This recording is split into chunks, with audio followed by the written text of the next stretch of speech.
All right, so this is my what sold for September video.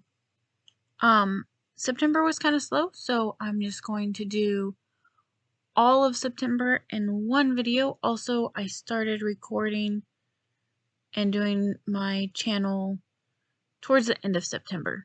So that's what we're going to do. This first item here is a Mickey Mouse snow globe, a very small one. How I got this one was a long time ago, before the COVIDs came. I used to go a lot to the Goodwill bins or the Goodwill outlets, whatever you want to call them. And it's just basically a place where Goodwill puts all their stuff that hasn't sold, and they give it a few hours to sell at a very cheap based on weight price.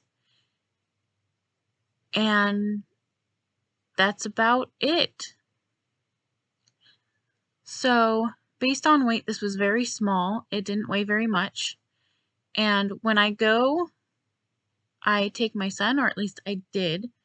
We're waiting for him to get all vaccinated. There will be no discussion about that in the comments, please.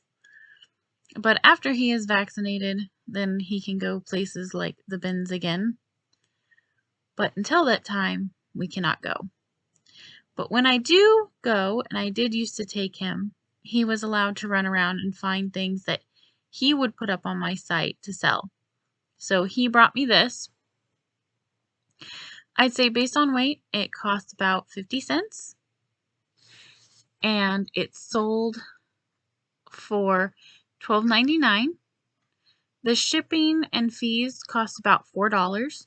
So on this particular item, we made about $8.49 in profit. And he gets all of the profit on anything that he sells. I just take out the listing fees and what I originally paid for it. So he got $8.49, not me.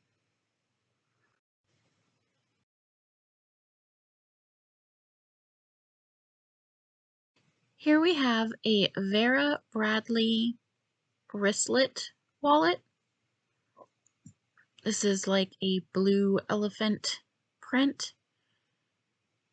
I didn't realize it when I picked this up, but there was actually a stain on it. If the stain hadn't been there, it would have sold for about $15 to $20, but I had to take an offer on it because as I was going through it, I realized it had a stain on it, so I only put it up for $12, and someone made an offer on it, and I took it.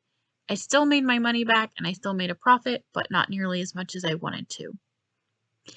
So I bought this at a thrift store for $3. It cost about $4 to ship plus fees, and the person made an offer on it for $10. So I made a profit of only $3, but a profit is a profit. I bought a big, huge bag of these Melissa and Doug play sets. They come with a building and then a toy car or truck to go with it. It was a big, giant bag at a garage sale for $5. And it had something like 2 fire stations, 2 fire trucks, a police station, a police car, a couple schools and school buses, and then a bunch of random leftovers, which is what this set of 3 is my random leftovers. And then the same person who bought this random leftover set also bought Daisy's bow shop, not Daisy, Minnie's bow shop and her delivery vehicle. So they bought 2 sets for me. These are my last 2 sets from this big bag. Doing the math, each set cost me about 75 cents. So altogether, these 2 sets cost me $1.50. Because I was able to combine shipping, I was able to save a little bit. So shipping and fees on both of these together was $6 or about $3 each. They sold for $8 each, or $16 altogether, because I gave her a little bit of a discount for buying them together. And so that means I made $4.25 profit each, or $8.50 profit altogether.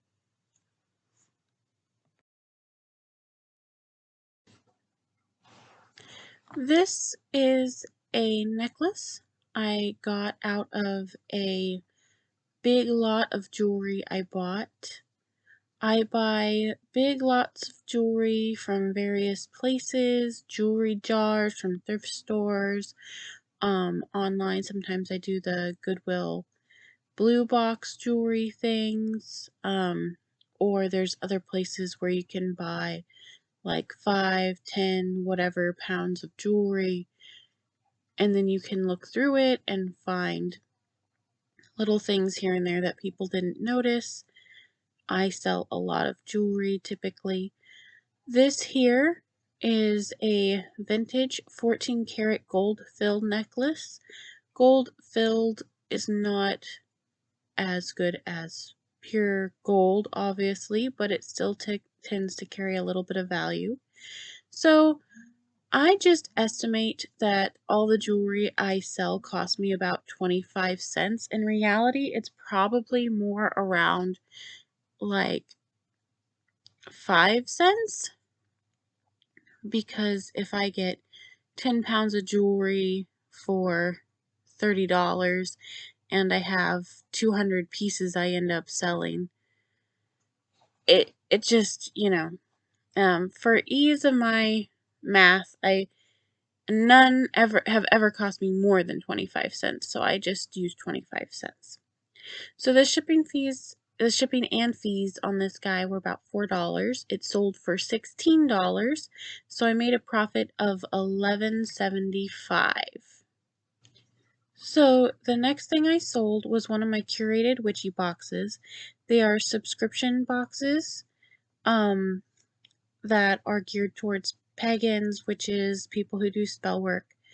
I send a questionnaire, they fill it out, and then I make a box based on what they like or need.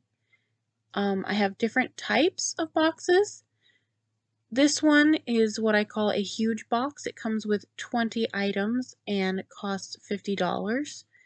It is a one-time box, not a subscription.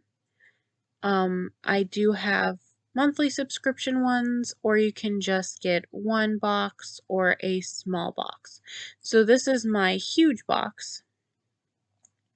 The items in this one cost me more than normal, $13.80, and the shipping fees cost me more than normal, $19. And that's because the USPS broke this person's goblet, and so I had to go buy a new goblet for them and ship that out separately, which is fine. I still made a profit. So since it sold for $50, I made a profit of $17.20.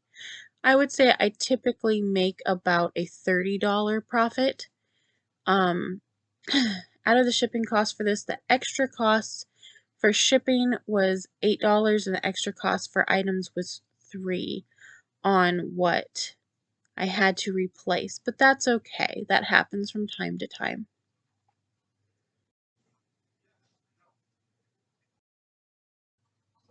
So I sold another witchy box. This one was just a 1-month box. Occasionally people just want to buy one box and I let them do that.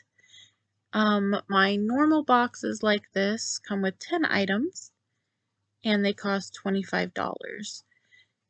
The item costs for this box were $2.25. I keep my item costs low by using items I've made myself at a very low cost.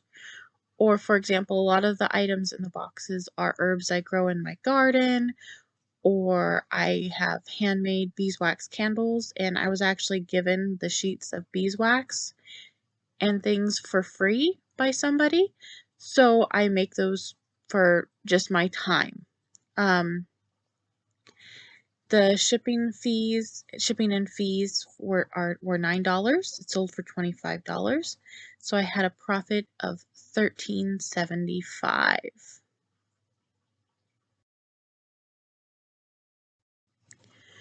For whatever reason, my witchy boxes tend to sell in clumps. Like, I won't sell any for a long time, and then all of a sudden I'll sell 3 or 4, and then it goes dormant again, usually towards the beginning of the month and towards the end of months.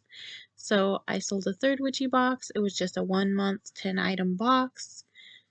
The item costs in this particular one cost me $3.05. The shipping and fees were $9.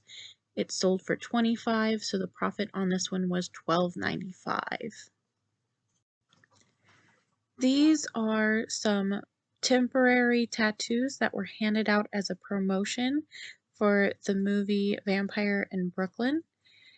A lot of movies give out promotional items at conventions and things like that, and you can get them for free and flip them for a small profit, sometimes big, sometimes small. These items were given to me by relatives, and so they cost me nothing. The shipping and fees on this were about $1. I sent it to them just through a small envelope and a greeting card, so they were nice and safe, and it was only, the cost of a forever stamp, which is 55 cents.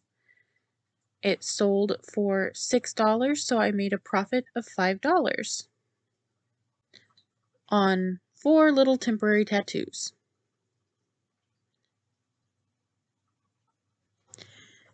This is a vintage rhinestone bracelet. I got this in one of my jewelry lots, so it cost me about 25 cents. The shipping and fees on this were about $4, and it sold for $12, so I got a profit of $7.75. If this wasn't too small, I would have kept this. This is just my aesthetic. I really like the old Hollywood Regency style too many rhinestones look.